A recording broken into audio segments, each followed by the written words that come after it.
Sorry, I was watching the game.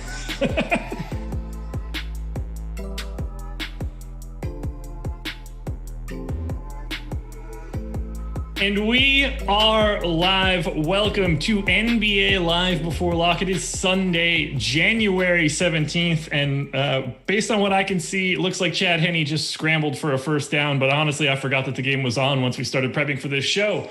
I am Josh Engleman. I am joined by Eric Lindquist, and we are here to break down what is now a lovely 3-game NBA slate because Sixers Oklahoma City just got scrapped like a half hour ago. Not fun whatsoever. I was about to lock button Dwight Howard. Not working out for me now. So I'm curious. Eric, 1, how is your weekend? 2, how do you feel about losing the game?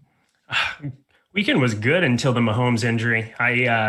I was heavy. I thought it was kind of a spot to just go way over the field. I'm way over the field on Darrell Williams, who I felt like was probably the best play on the slate. I thought with Le'Veon Bell getting so much ownership and Darrell Williams getting a bulk of the week 16 work when they were both active and CEH was also inactive. It felt like such a good spot. And it just kind of seems like everything's fallen apart here at the end. But, you know, you got to play the game and injuries happen. So we keep going. And then with regards to today with the NBA slate, I think this is going to be kind of interesting. I think there was going to be a lot of center was going to be a very easy play with Dwight Howard. I thought that was going to be something on FanDuel you could go way over with. And now it's wide open with no Miles Turner, none of that. We're going to have to wait on some of that news still coming down the pipeline. So we'll get you all set to go and, get out of here. Yes, we will. Yes, we will. We're going to work our way through each game like it's a normal strategy show. It's not going to get us anywhere to hop around from random stuff. So we've got time. Going to break down all 3 games, take some questions at the end, and then maybe turn you guys loose to go watch a little bit of Saints Bucks. And I was on the same page as you. Darrell Williams, very highly exposed. Also have a bunch of Le'Veon Bell, but I just wanted to make sure I got one of those 2 right. Seems like that's the case. So looks like game's over, Chiefs win, and I don't have to worry about Fields being happy. So that's pretty fun. Let's kick it off now, taking a look at the first game, which is now, or was the second game, now is the first game. The Utah Jazz at the Denver Nuggets. Feel like we just saw this one a lot. Wasn't too long ago, at least, that we were in the bubble. Nuggets slight favorites, 219.5 total. Let's start on the Utah side. We know we don't have... we're missing some bodies here. No Joe Ingles. Jay Angles. That one's for producer, man behind the virtual glass, Jordan Klein. How are you feeling about the Utah Jazz without Joe Ingles? Anybody that stands out most to you? First of all, I love that bit. That's an enjoyable bit. I don't know. The money hat bit's pretty tough to beat, but I do enjoy the Jingles bit. This is fun. So you guys are fun. So easy to beat. Bojan Bogdanovic pops for me a lot. 4,300 over on FanDuel. He's kind of an easy, I think, plug and play over at power forward there. Somebody that should be garnering some ownership. If you want to take some shots on other guys, I mean, Jordan Clarkson is just so expensive. And for a volume-based shooter, 6,300 on DraftKings is just not a spot that I really want to be super invested in. But he's going to see maybe some increase there as well. You got to think he's seeing kind of a little bit of a spike in handling the ball and making some things happen on the offensive end with Ingles out. So you could still go there, but just going to be always, it just seems like he's always way more popular than something that I want to be on. How about yourself? So even with Ingles out, this is still just everybody is still kind of priced where I want them to be. I mean, I'm surprised that Bojan Bogdanovic can be priced at 4,300 on FanDuel, and I don't think that he is just a lock button. He looks good. We have him projected for 20% ownership on FanDuel, 11 on DraftKings. He's 5,500 there. I think that ownership is about right. That's where I have him right now. So I don't have too much that I'm crazy about. I think Jordan Clarkson's picking up a little bit too much love. I think Rudy Gobert is picking up not enough love, at least from a FanDuel perspective. I think Utah is just going full on over-owned clear across the board on DraftKings. But Gobert, the guy that I'm looking at most, 8K on FanDuel. We did have the lock button Dwight Howard center. Now it's a position that's kind of tough, just given Jokic's price, 11,500 on FanDuel. If you want to go to Jokic, you really have to make some concessions. So I have Mitchell, Gobert, Conley, Clarkson, and Bogdanovic all between 17% and 26% likelihood of being in the optimal. I can't really sift through that. And that's exactly where their ownership basically is. They're all about 20%, all things considered. So I like Utah. but I don't have a particular take either way. They're just really an unfun team to roster. Is this where Donovan Mitchell wakes up and becomes like bubble Donovan Mitchell again? You would hope so at some point. It's got to, I've been saying that for weeks now. I'm like, oh, Donovan Mitchell's going to just show up and burn me one of these days. And it hasn't happened yet. I've just constantly been a little bit under, even though that price just keeps coming down, down, down. I mean, 7,800 now on FanDuel just looks like a spot you want to invest in, but like, God, it's so hard. But the usage is still there. He's been sitting around, what has it been like recently? 32%. I mean, that's a big usage rate, and something that 7,800 on FanDuel, you're not going to find many people sitting in that range. 7,800 that's going to have that kind of a usage with that locked in minutes production. So 1.08 fantasy points per minute over on FanDuel at the moment too. So God, I'm talking myself into going over the field, which is the opposite thing I want to be doing with Donovan Mitchell ever in his current form. But once the shot starts falling, it starts falling. I think he said himself like a week back, I'm just shooting like shit. So we gotta expect that to turn around here. You would think. And then on the Denver side, similar story. Is this a game that Jamal Murray wakes up? I like him quite a bit on the FanDuel side, even more so than his current ownership. And then we have 30% of the public getting to Nikola Jokic at 11.5 on FanDuel. Similar amount for the most part on DraftKings, where he's $300 cheaper. I think we have to start with Jokic because that dictates exactly what your lineup construction is going to look like. Do you like going to Jokic and paying all the way up as your solo center if you needed to on FanDuel? So I tagged a couple of rates for him here just because I wanted to pull those up for the people. 1.62 FanDuel points per minute on this season. 30.2% usage rating. Seeing a lot of that spike. I feel like at some point you got to shift some of that over to Jamal Murray, just as like the contrarian play. Somebody who's still seeing a 24% usage rate, just 7K over on FanDuel. There's a spot there where I think in tournaments that I just kind of want to flip flop their ownership. I feel like at a certain point, you can't just be eating chalk 11.5K Jokic over and over and over again and expect to have that end up being something results based that's going to work out for you if you're just like at the field. So like for me, my stance right now, as I was looking at this and what I was planning to do today, was just go double over Murray and go half of Jokic, just purely because those rates are something that have to take over, and you have to take those into consideration when you're playing large field events. You and I are in lockstep. Love getting over the field. You're so sharp, man. Last week we were simpatico. It ended out pretty well for you, so I'm happy to be there again today. Yeah, let's run that right back. For 7K on FanDuel, even 7,400 on DK, he's simply just too cheap for a 3-game slate. There is an upside there that is unrivaled. I mean, what are you really looking for? And also, we have to take, now that it's that it is a 3-game slate, I guess you do have to consider raw points. You have to consider at the position, Nikola Jokic is by far the guy raw points wise that's going to, I don't know, would he be 2-1 favorite at the position today?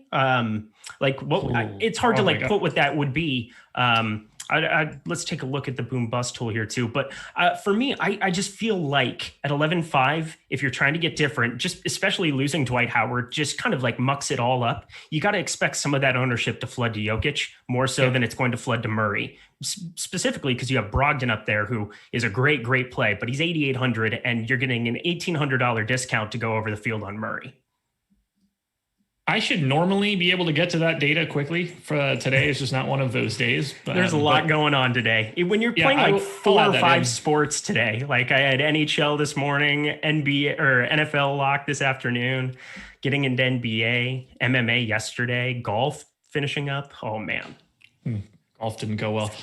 Will Barton picking up some love on FanDuel. JaMychal Green is. We've got Barton, Millsap, Morris, and JaMychal Green all getting a little bit of love on DraftKings as well. So if we're ignoring the Jokic and Murray piece of Denver, does anybody else pop up for you from the Nuggets? I am not all that fond of this Nuggets team from a DFS standpoint. Yeah, I think those are kind of my two main guys there. I think you can take some shots at Monty Morris, but that's kind of like a safety. And that's just purely because it's a 3-game slate. And if you're trying to get different, he's somebody who can play 21, 22 minutes, but 0.83 fantasy points per minute rate on the year. He generally is closer to like a point per minute guy. So maybe you could expect that to go up a little bit. But generally, when he does get the run, it's because Jamal Murray's out and you can kind of like plug him in for a little extra usage. But God, in this spot, and you know that he's only going to be playing those like 22, 23 minutes. And it's hard to get on top of that tag, especially when you are going to have value later on. Yeah, I just don't have, they're all showing up in like red coloring in my sheet. That's not Gary good, Harris. Right? No, from Gary Harris all the way down. I don't see it. It's so hard for these guys to actually like put up a legitimate score. I mean, and they all look so similar. Jermichael Green, Monty Morris, Paul Millsap, Gary Harris, they're all projected like for about 19 to 20 fantasy points. Yeah. So we can't all play the same place. So like if you take Jokic and Murray off the board, who's your guy? If you had to like go over the field on one person on this team. From Denver. It's a hard question. Yeah, it really is. Probably like, I don't know, probably Gary Harris, which is like, because I'd rather just get the value of it all. But I think they're all similar. Like they're all about 8%ers to me. I think he's not owned. That's the biggest piece for me. If I had to do one, I'm just saying I'm trying to think of hypotheticals for people because it is a 3-game slate. So now your pool's smaller. You got to find certain guys. I think playing Paul Millsap makes a lot of sense in lineups that you're not going to play Jokic in case there's foul trouble. We haven't really seen him run bad yet. Like Jokic hasn't ran bad in a single game all season. So just as a direct leverage pivot, I think Paul Millsap would make some sense. I'd set up a group in Cruncher, make sure that I don't get him in the same lineup because I'm basically playing Millsap with the upside where he might be able to fill in there. I know Hartenstein's been playing a lot of the backup minutes at the 5, but like I like Millsap as maybe if you had to take one other guy to put in your pool, that would make a lot of sense to me. He would have been my second answer. He grades out second best right behind Harris, and they're separated by what amounts to nothing. It's nothingness, yeah. It's neither one of those guys would be fun. Does anybody else stand out to you from Jazz Nuggets? Oh, baby. I like the Gobert take. Again, now center's kind of condensed, and you are getting a pretty decent $7,900 tag over on DraftKings. Over on FanDuel, 8K. You're only playing one. You're kind of hoping that Joker kind of, shats the bed a little bit. So you got to kind of hope for that a little bit. But for the most part, I think it's pretty self-explanatory. I think Clarkson, he's not a bad play by any means, but he's just somebody for me. I try not to target volume-based shooters when they're going to be popular or when they garner any ownership whatsoever. And that tag keeps going up and up and up. And he kind of salvaged that game towards the end last time out. He was failing until the 4th and got some of that blowout run. I think we can move this one to the 9:00 start. New Orleans Pelicans at the Sacramento Kings. Pels 2.5-point favorites in Sacramento. 226.5 total is now the biggest total on the slate. We're still without Lonzo Ball for the Pels, and that has created a ton of value that, in my opinion, is not being rostered as of right now. Tons of ownership coming in here. One of the chalkier spots on the slate, both sides of the coin. We'll start on the Pelicans side. Zion picking up a lot of love on both sides. Brandon Ingram picking up a lot of love on both sides. Josh Hart, Steven Adams. But I have my eye on Nickeil Alexander-Walker and Eric Bledsoe, particularly on FanDuel. These guys are projected for less than 20% ownership. I'm going to have like 40s and 50s here. I'm loading up on the Pelicans. I think it's easier to just slightly get away from Brandon Ingram, although I think he's a fantastic play. Ownership is pretty high. I'm just going to try to redistribute the Pelicans. Who are you liking from New Orleans? Yeah, Bledsoe's currently, I've ran it on both sites, and Bledsoe's my highest owned play of the day.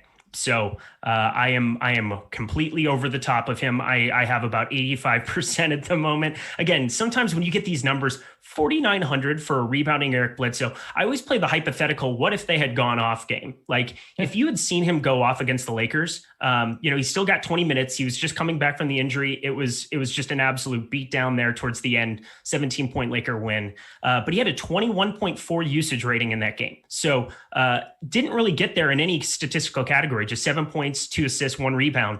But 21% usage on a team with Brandon Ingram and Zion Williamson. Like it at 4,900, you are just getting him like basically for free. Like I think he feels the closest to a free square we have on this slate. I feel like you can get different in some other spots, but like, God, Eric Bledsoe, that tag is just ridiculous. And then 5,100, like I think he's a great pivot, or, an addition where you just play them both together.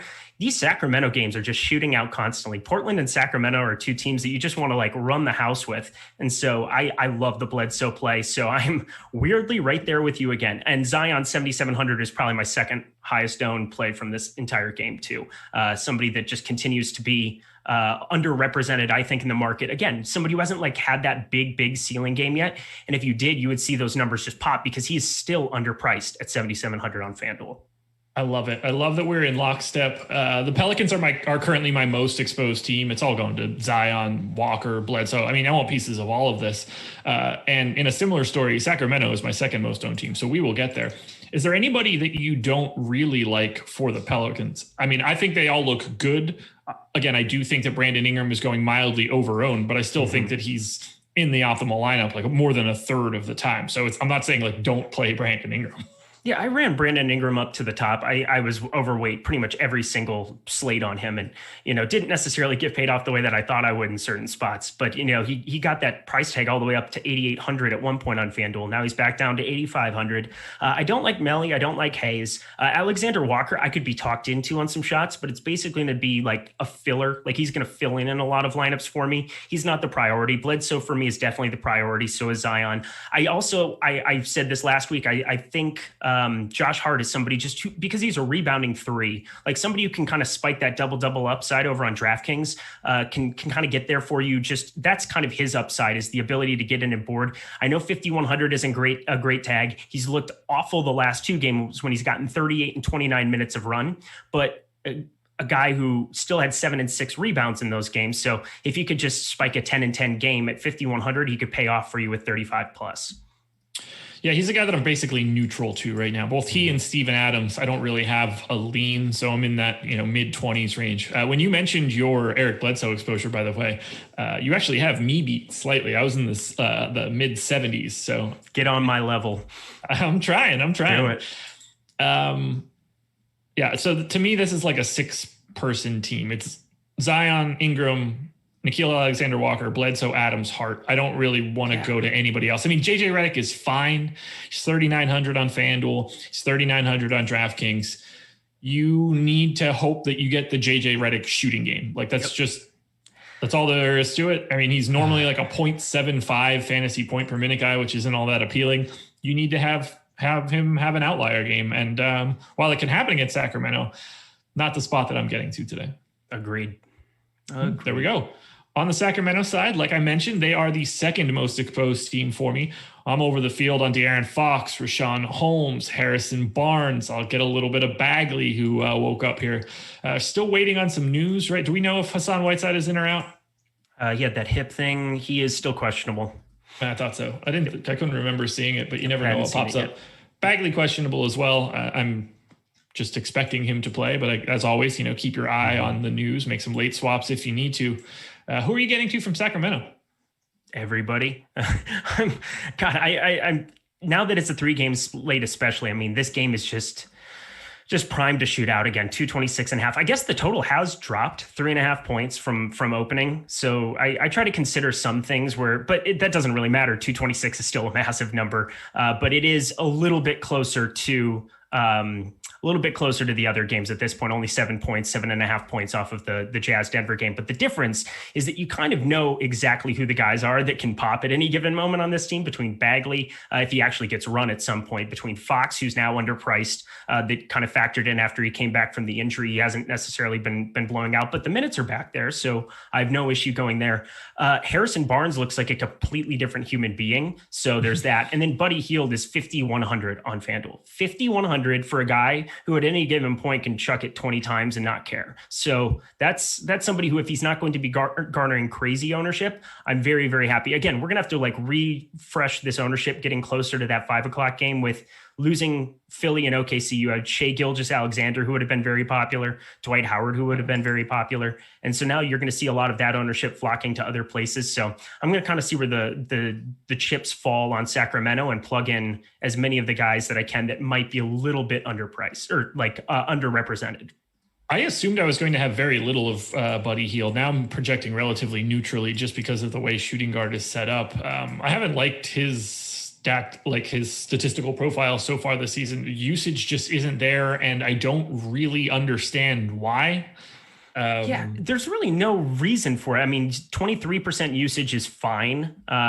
It's not like a huge deal for it. I guess, what is his fantasy point per minute? 0.81 on the season. So you're looking at somebody that's kind of been struggling there at this point, 20.5 usage rate, excuse me. Yeah. And so something that could change at any given point.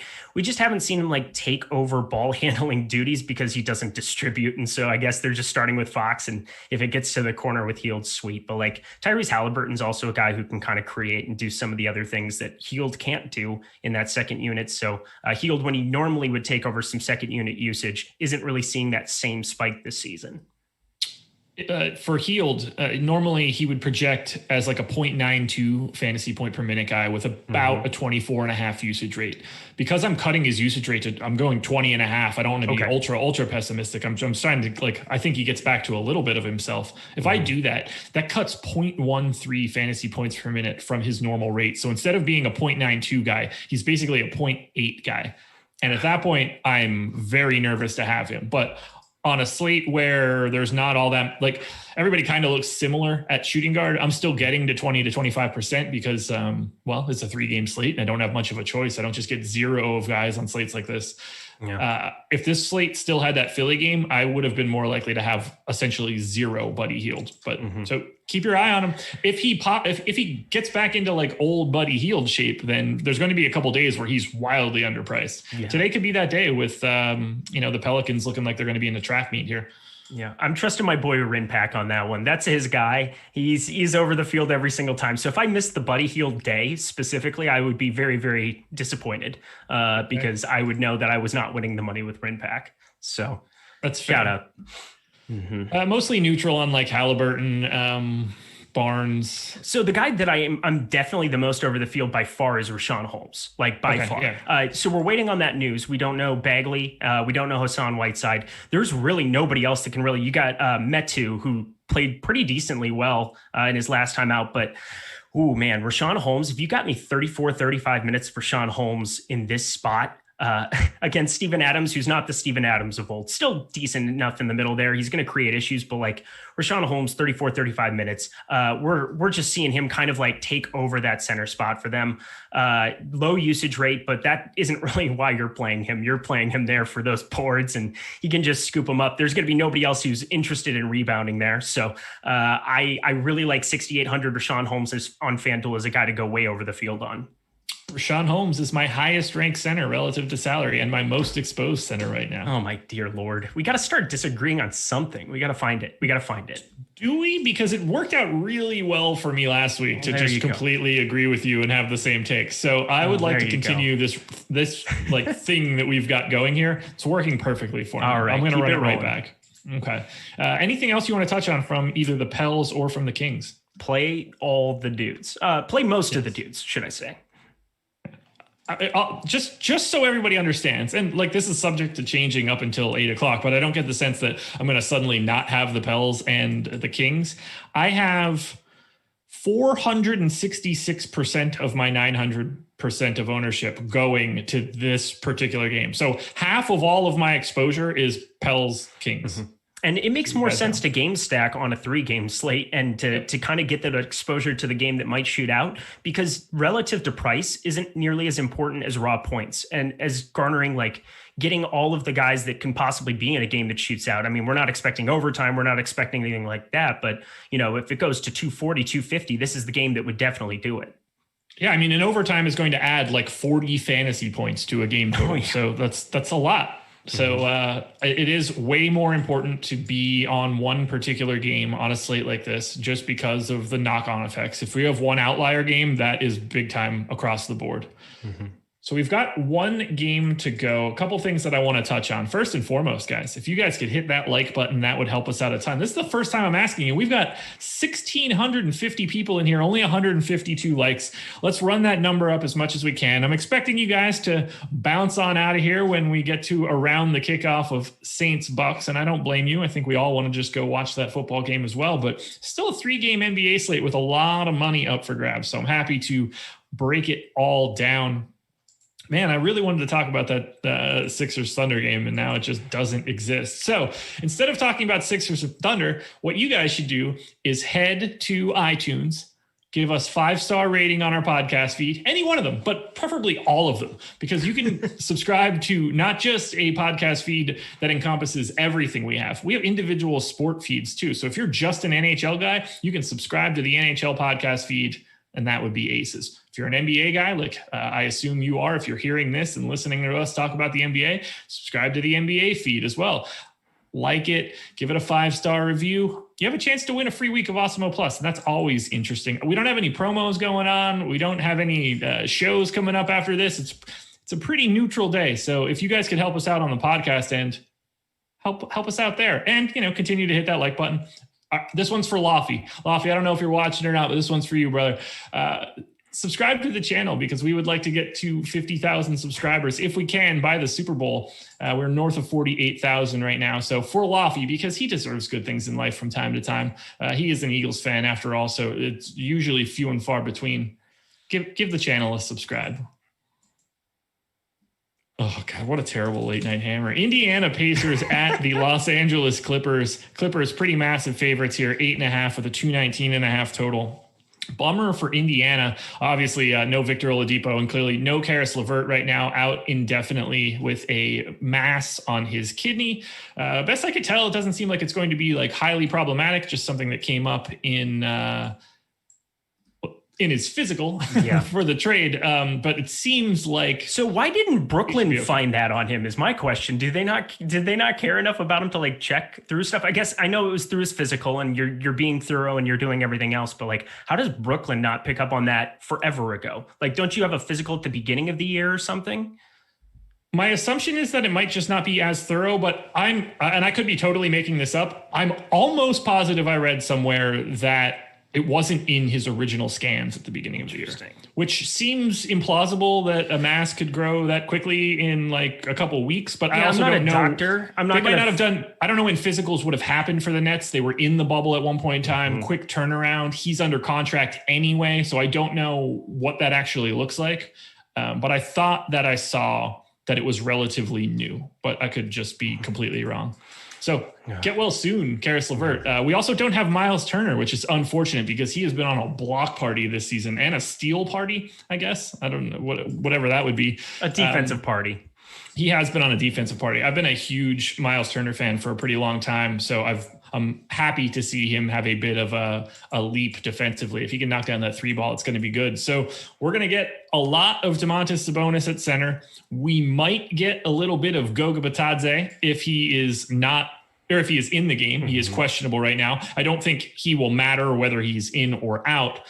Jakar Sampson probably next in line to take the rest of the center minutes. I don't know how relevant that will be either, although he is the flat minimum on FanDuel and DraftKings. So clearly everybody's going to at least like Sabonis. Malcolm Brogdon continues to look fantastic with TJ Warren out and other ball handlers out. What else do you want to do in Indiana? Oh, my 2 plays from here that aren't Sabonis are so disgusting that I'm kind of like, I'm nervous to like recommend them in case I get kicked off this show. Can I guess one? You can guess both of them. Good luck. Okay. So obviously you like Sabonis and Brogdon in some way. Yeah, so we're out of those two. Yeah. Throw those away.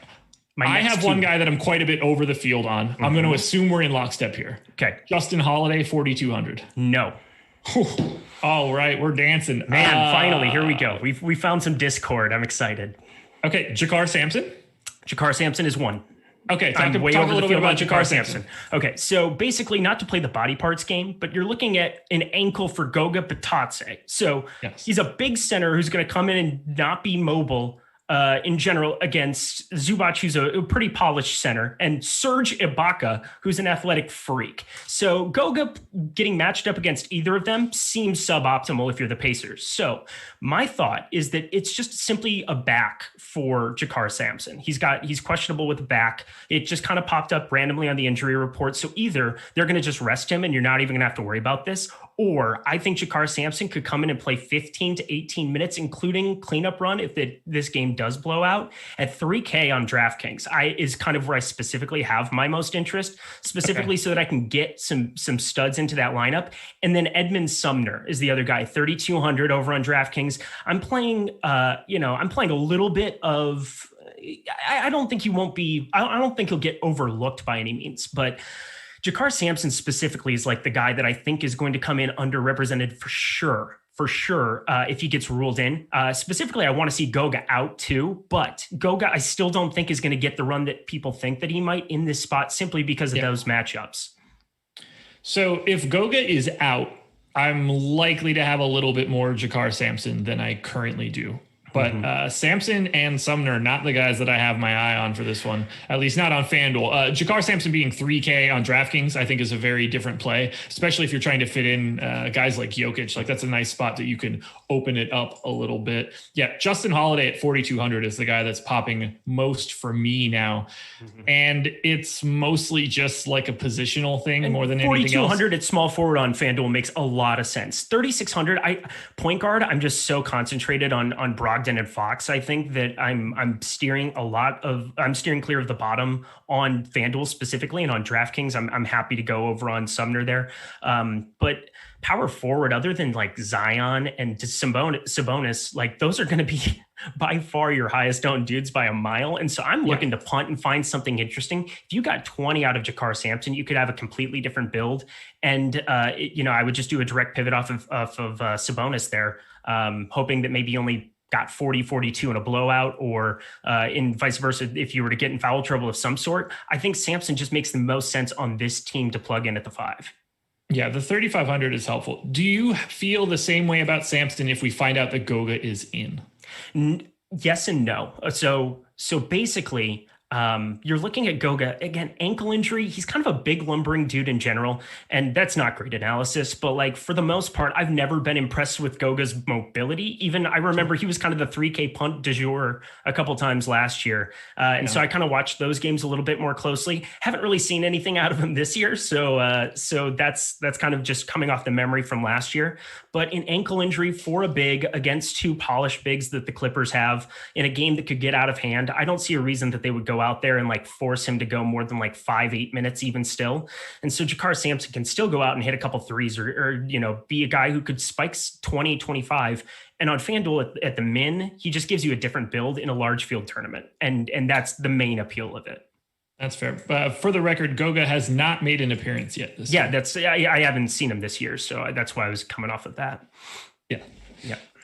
So I have nothing really to add from Sabonis Brogdon perspective. These guys should be fixtures in your lineups. They're owned, and they should be. That's what chalk is for. And on a 3-game slate, these are two guys that are going to dominate usage for the Indiana Pacers. Now, on the Clippers side, we're waiting on a little bit of news. Lou Williams is questionable, probably not all that relevant. Lou Will does not play all that much any longer. Been playing basically 20 minutes a game. So they could easily throw those minutes to Terrence Mann, to Reggie Jackson, to anybody, really. So I'm not entirely sure it matters at all if Lou Will ends up out. Patrick Beverley is back after missing his most recent game. You have the ability to pay up for Kawhi Leonard, 9,400 on FanDuel, 9,700 on DraftKings. You could pay up for Paul George, 8,700 on FanDuel, 9,500 on DraftKings. I like Kawhi Leonard most of all in this spot. I don't really like Kawhi or Paul George all that much on DK, but I prefer Kawhi there just because of Paul George's price. How are you managing the two studs? And then do you want to grab any value from the Clippers? So I keep trying to figure out like what's going on between those two, because last year was just play Kawhi and you never really got burned by Paul George, especially in the bubble, besides maybe like one game if you were to like flip-flop them. But Paul George on FanDuel specifically, 8,700, that's a nice number still. That's not out of hand. And 1.2 fantasy point per minute guy, 28.8% usage rate on the year. Kawhi Leonard, 30.2. So they're basically in lockstep. The main appeal, I think, on FanDuel, you're filling small forward with Kawhi. So I think that's probably him and Holiday, your two highest owned small forwards, is my guess. Yes. Nailed it. Come on now. All right, who's third? That makes a lot of sense. So, I mean, I was doing some builds before the show, and it kind of like, for me, I have a little bit more Barnes, just simply because I think in terms of the pace of the game, that's somebody, number 3. Okay, awesome. So I think in terms of that game, I think he kind of fits in a lot more of my build specifically. I think if you're going the stars and scrubs approach, that makes a lot of sense. But on FanDuel too, and we got to talk about Marcus Morris for this team as well. 0.67 fantasy point per minute guy, 21% usage rate, hasn't really played that much, but like 3,800 at power forward. Also, Jakar Sampson and him, if you went that direction and just scraped the bottom barrel, Sabonis blowout, Zion 40, neither one of those would kill you. Again, I'm always gunning for the top in these. And now in a 3-game slate, kind of everything is on the table. And so I want to try to find some way to get different. Marcus Morris, we know we can spike a 3-point upside at any given moment. So somebody that I have some interest on over there as well, but I totally get the small forward aspect with Kawhi on your preference for him over on FanDuel. On DraftKings, Paul George's price is out of control. So that's going to be tough for me to get up to that range specifically over there. But then Zubac, 3,900 on DraftKings, super contrarian in a blowout. He's been getting there pretty frequently in some of these games that get out of hand. He's been kind of solid, gets that 22, 24 minutes of run. If he can get up to that level, he's nearly a point per minute guy, 0.91 on the season over on DraftKings. So low usage rating, but again, centers are always going to be a little bit under on that unless they're Nikola Jokic. You're just basically hoping for those double-double rebounds, that upside there. Okay, so here's my question for you now. It's sort of it's a Paul George question for FanDuel in and around at least. Malcolm Brogdon is 8,800 at point guard. Paul George is 8,700 at shooting guard. Brandon Ingram is 8,500 at small forward. Rank the 3. Oh God. So Brandon Ingram's my guy, but I got to go Brogdon 1. Brogdon, no. Where ownership on FanDuel is going to come in. FanDuel, 8,700 Paul George would be 1, just because of the ownership. Brogdon 2, Ingram 3. Because positionally, small forward, I can fill in some different ways. I'll probably spread out my small forward exposure quite a bit on FanDuel and open that up. More so than another place. Like Brogdon feels like a guy I do want to be over the field on. Fox I want to be over the field on. So how about yourself? Brogdon is a pretty clear 1 for me. Mm-hmm.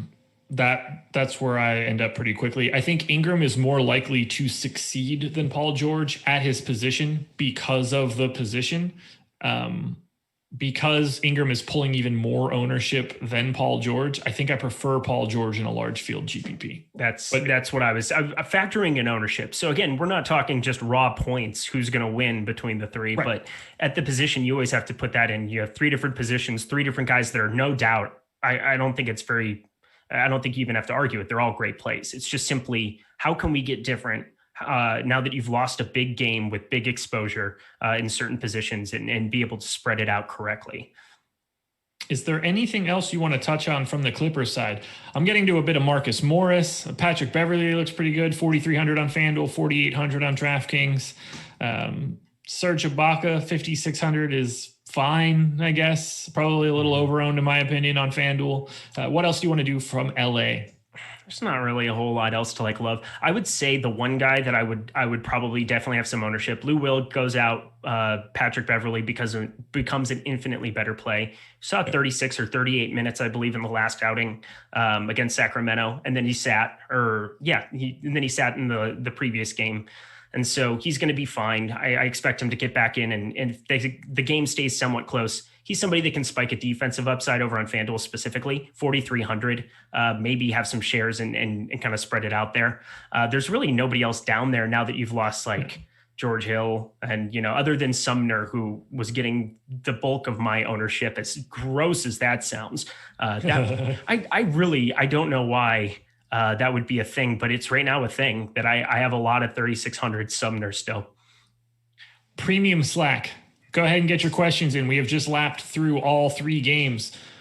YouTube chat. Go ahead. Get your questions in. Happy to answer some questions for a bit. We're getting a little bit closer to some NFL football, so we'll take some questions until they taper off a bit. But again, just a reminder, the Philadelphia 76ers Oklahoma City Thunder game is canceled for tonight. Lock is no longer at 7 p.m. It is now at 8 p.m. So you have an hour and 17 minutes to get your lineups in. You don't need to rush right now. Take your time. Any love for Bielitsa with the Q tag on Bagley and Whiteside? No, unless they're both out. Correct. Yeah. And I think, well, with that being the first game, you're going to have that news. I would hope so. Yeah, for real. On DraftKings, is it Brogdon over Ingram as well in cash? In cash. Yes. Brogdon is, yeah. I would rather have Brandon Ingram over Brogdon in cash. Oh yeah, no, I'm sorry. 8,700 on DraftKings. Yeah, no. And you're talking pace of the game. You're talking, again, not factoring blowout potential there, but definitely a tougher defensive matchup going against the Clippers than going against the Kings. Just throwing that out there. Yeah. I like Ingram being small forward, power forward eligibility. That's just one additional spot. You can put him in a lineup as well. That extra flexibility helps a little bit, and they are comparably owned, so I don't have much of a difference there. Let's see what else we've got coming in. Morris. So I assume this is Monty Morris. Well, I don't know which Morris, so I'm going to skip that question. Great work there. And don't put M Morris either, because that's not helpful either. Yeah, no, or no site either. I shouldn't even have started reading it. It's my own fault. Where's all the Nickeil Alexander-Walker love? It was earlier. I love him a ton today. Yeah, no, it was definitely there. It just got overshadowed by my Bledsoe love because I have way more of Bledsoe. I'm about even with the field, and I'm sure as I go back through here and as I prioritize game stacking a lot of that second or that New Orleans Sacramento game, then yeah, sure, I'm probably going to get to more. Bledsoe and Nickeil Alexander-Walker are my 2 most exposed shooting guards on FanDuel right now. Ooh, Terrence Mann or Reggie Jackson if Lou is out? Neither, as far as I'm concerned. Yeah, I don't really want either. Yeah. Is Corey Joseph interesting in a FanDuel GPP? No. Not now that Halliburton is just like the guy there.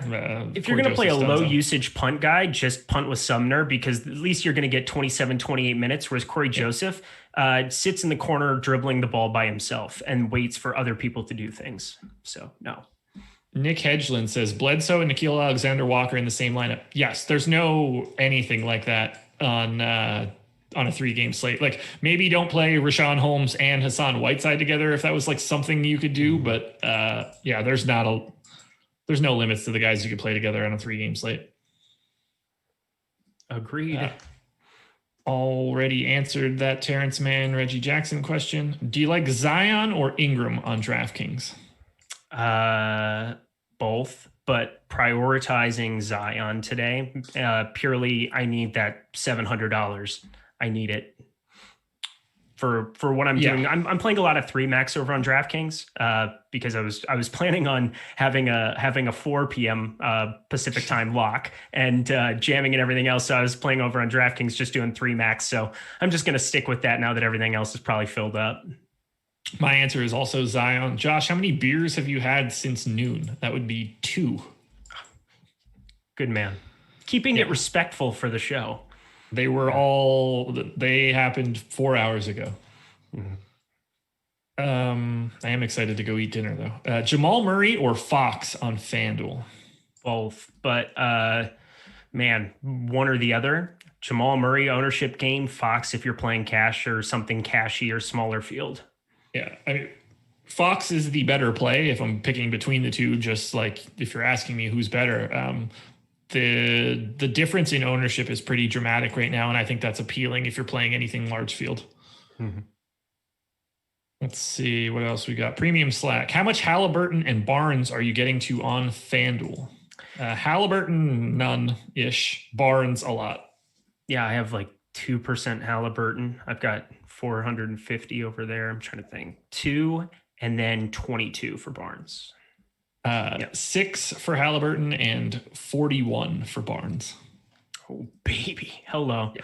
Harry B, the Barnacle of the Bay is back, baby. I was going to say, I like that you're taking a stand at small forward. For me, beforehand, and still even now as I'm redoing it, like I'm just spreading small forward out so much because I just think that that's going to be a position that doesn't, like, unless you have somebody that absolutely goes ballistic in that spot, Kawhi or Ingram or somebody goes for 60, I could see a lot of different builds kind of being the path through small forward.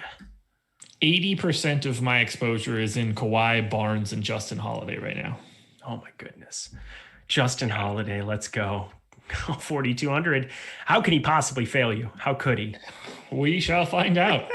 Do you think it's possible to win cash with Sabonis and Jokic in a lineup? Yes, I don't even understand that question. Yeah. FanDuel cash, Healed or Nickeil Alexander-Walker? Who are Alexander Walker? Healed or Nickeil Alexander-Walker? I mean, it's clearly it's got to be Healed because he's 5,100, but like Alexander Walker is the better tournament play for sure. Yeah, exactly. Monty Morris, viable on DraftKings? Not really. Well, yeah, he is, but like you could say everybody's viable to a certain extent. Like you're just not, I just think his range of outcomes, like he's going to get you like 18 to 24. So like, if that ends up being optimal, sweet. But like, I think you can find more upside and more minutes going Sumner at 3,200 for cheaper or somebody else. That's kind of my take. Yeah, we're on the same page there. I don't have much interest in Monty Morris. How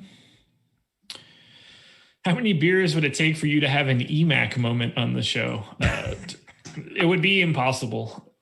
Oddly enough, I'm pretty good at having like an infinite amount of beers and it not being like a real big problem. What constitutes an EMAC moment? I know I'm new here, but like what's an EMAC moment? You could watch it later. Okay. Somebody send me some highlight reels. I need something. I need to see like the best of EMAC at this point. He's our old pal. You can't go after him. For the record, this one doesn't go on the best of. Okay. Is Doug McDermott a decent play in a FanDuel GPP? No. Yeah, but like, what's his price right now? He's 3,800 power forward. Oh, okay. Screw it. Yeah, fire it up. It's shooting upside randomly. I played pickup ball with him at Iowa State. You know, he was like 15. So Harrison Barnes and Doug McDermott played on the same high school basketball teams in Ames, Iowa. I played golf at Iowa State. And so like randomly they'd come in and just murder everyone playing pickup at the rec. And so I always have a little Dougie McBuckets love. Craziness. Yeah. Craziness. Small world. Yeah. I'm not a huge fan of the play because he's getting a little bit of ownership right now. I would rather go to Marcus Morris at half of the ownership, not getting all that much love, than McBuckets, but And Jakar Sampson, if you're trying to go way, way down there, but also I don't know if this is like a thing or not. Can you fill me in on this? I've been tampering, like trying to go back and like look at lineup rewind, like trying to look back at stuff. If I'm going to play Jakar Sampson, I would almost want to have like nearly zero left on the table as to not have a build that could have Marcus Morris or Doug McDermott for 300 more in it. Does that make sense? Yes, it does. Okay. I would make sure that I would make sure on Cruncher that I would put like only 200 remaining and crunched if I was going to have any Jakar Sampson exposure, because I'm basically doing it as a pivot off of those two in a build that can't get them. Yep. I like it. Got a couple more here and then we'll get out of here. With Indy ownership, are you running things back with any Clippers besides PG or Kawhi on DraftKings? Yeah, probably. Yeah, I'm going to have smatterings of Beverly, Marcus Morris. I doubt I get a ton of Ibaka, but I'm going to have a couple. I'm probably going to have like a couple shares. In 450 lineups, you're going to have a couple things of a couple things. Like that's just the way that it works out. It's just a question of where I want a bulk of my exposure to be. I'm not going to have a bulk of it to anywhere other than Kawhi and Paul George. This is just going to be a pretty much universal answer for this question. Sampson and Sumner in the same lineup in a DK GPP. The answer is just unequivocally like, yes, if you want to play two guys together, it's not a problem on a 3-gamer, unless you're playing a center and his direct backup and they don't overlap at all. Yeah, there's 6,200 entwined in two players, and you're hoping that each one can get you over 20. That can get you in some kind of a build that can get you up to some of these studs. and you could have access to 2 or 3 guys who go for 60 plus. That's what you're trying to do. Jordan Klein in chat asking whose trade value is higher, Porzingis or Markkanen? Considering Lauri Markkanen has essentially 0 trade value, the answer is Kristaps Porzingis. Oh man, I think that was slander. I was going to say, what was the pick? We had a Jordan Klein pick with Markkanen. They're like homeboys, I think. That must be what it is. Yeah, I'm sure Markkanen was really happy to stumble upon Jordan on Wood Street or wherever it was. Honestly, King Laurie is kind of a guy that's tough to get a gauge on, like where he would fit in another franchise. Because like with the Bulls, it's hard to really know how some of these guys are fit for a real actual franchise. Like Lauri Markkanen would be a great piece, like a great piece off the bench, or like a 5th starter for like Golden State, or just some of these spots, just to have like somebody that can stretch it a little bit. But like with the Bulls, it's the Zach LaVine show and Kobe White show. It's tough.